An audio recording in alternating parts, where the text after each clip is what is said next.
Arkada kaçan bir tekerleği evet ekskavatörle kurtarıyoruz.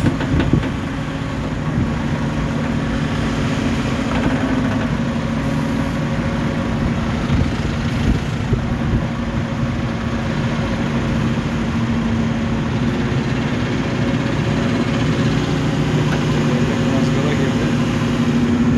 Ekskavatörcü Ramazan kurtarıyor. Sağa yapsana abi. Sağ.